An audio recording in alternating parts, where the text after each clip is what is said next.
संपूर्ण कुटुंब पायावर उभं राहतं आणि म्हणून मोदीजी महिलांच्या पाठीशी भक्कमपणे उभे आहेत. आणि हे देखील सांगून जातो, आज या मंचावर विनोदताई तुम्ही आणि तुमच्या महिला या ठिकाणी स्नेहाताई मध्ये दिसतात, पण स्नेहाताई 2026 नंतर हे चालणार नाहीये.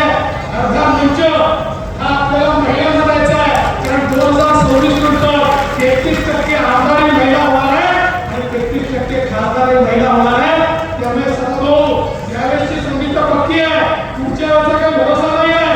पुढच्या वेळेस यांच्यापैकी कोणाची महिला या ठिकाणी खासदार होताना दिसेल, कारण मोदीजींनी पक्क केलाय या देशातल्या महिलांना अधिकारिता द्यायची आहे. त्यांच्या माध्यमातून आपला देश हा पुढे नेण्याचं काम मोदीजी करतात. आज देशातल्या 12 बलुतेदारांचा विचार यापूर्वी कधी केला नव्हता. पारंपरिक व्यावसायिकांचा विचार कोणी केला नव्हता.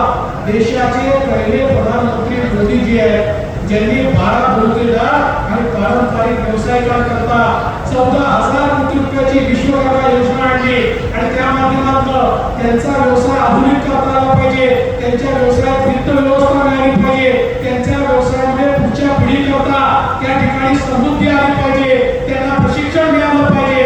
अशा प्रकारची विश्वकर्मा योजना आणून या देशातल्या महाराष्ट्रातल्या 12 बलुतेदारांना आणि पारंपरिक व्यावसायिकांना त्या ठिकाणी मदत करण्याचं काम हे मोदीजींनी केलं. एवढंच नाही तर आपण बघा, या देशातल्या आणि महाराष्ट्रातल्या शेतकऱ्यांकरता एकीकडे मोठ्या प्रमाणात सिंचनाची कामं ही मोदीजींनी दिली, ज्याचा उल्लेख खासदार लोखंडेजींनी केला. या ठिकाणी निळवंडे सारखं धरण माझ्या जन्माच्या आधी सुरू झालेलं धरण, पण 2017 साली आम्ही ते काम हातामध्ये घेतलं आणि मोठ्या प्रमाणात त्याला मोदीजींच्या माध्यमातून निधी दिला. मला सांगताना आनंद वाटतो की मोदीजींनी या महाराष्ट्राला सिंचनाकरता आमच्या शेतकऱ्यांना 50,000 कोटी महाराष्ट्रातले सगळे बंद पडलेले जेवढे प्रकल्प होते ते सगळे प्रकल्प आम्ही वेगाने केले आणि आज 2023 साली त्या निळवंडेचं पाणी शेतकऱ्यांपर्यंत पोहोचलं. त्यावेळी आनंदाने नाचणारे शेतकरी पाहिल्यानंतर खरोखर कामाचं समाधान आम्हाला वाटलं. आणि काळजी करू नका, आपल्याही भागामध्ये ज्या चाऱ्या बाकी आहेत त्याचे काम आपण पूर्ण करतोय. हे सगळं काम पूर्ण केल्याशिवाय आपलं महायुतीचं सरकार चालणार नाही. मग अशी स्नेहाताईंनी सांगितलं खरं आहे, त्यांच्याही काळात खूप मोठ्या प्रमाणात या ठिकाणी आपण निधी दिला आणि आता काळेसाहेब आपल्याही काळामध्ये आपल्या सरकारने खूप मोठ्या प्रमाणात निधी या ठिकाणी दिलाय. कारण आपलं सरकार महायुतीचं सरकार हे या ठिकाणी विकास करणारं सरकार आहे आणि या कोकणगावचा चेहरा आणि चित्र बदलण्याचं काम हे या ठिकाणी आपण करतो.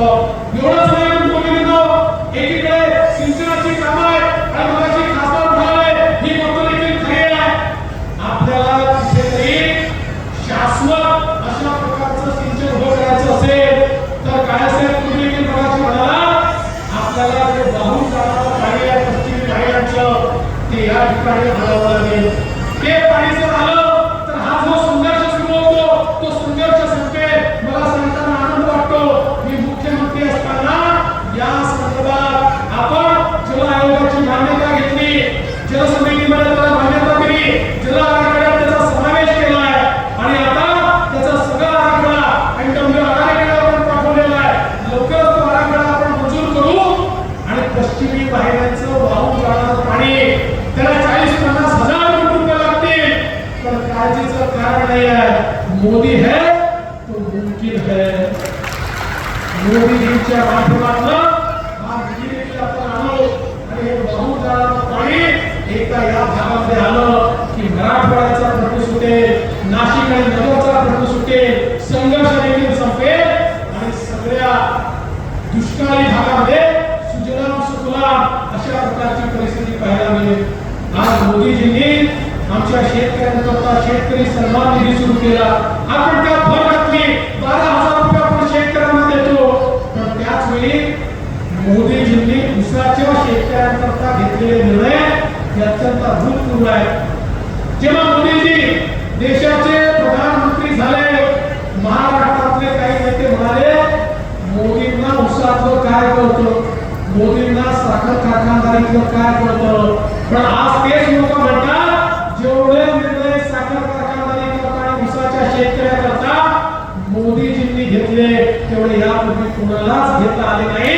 बंधुभगिनींनो, 340 रुपयांनी एफआरपी वाढवली आणि त्याचवेळी पहिल्यांदा साखरेचे भाव पडले म्हणून एसएपी त्या ठिकाणी मिनिमम सेल व्हॅल्यू देखील मोदीजींनी फायनल केली. एमएसपी देखील त्या ठिकाणी लावली आणि त्यासोबत इथेनॉलची अशी पॉलिसी आणली की ज्यामुळे कारखान्यांना जगण्याकरता आणि शेतकऱ्यांना जास्ती भाव देण्याकरता एक मोठी सोय या नवीन इथेनॉल पॉलिसीने आली.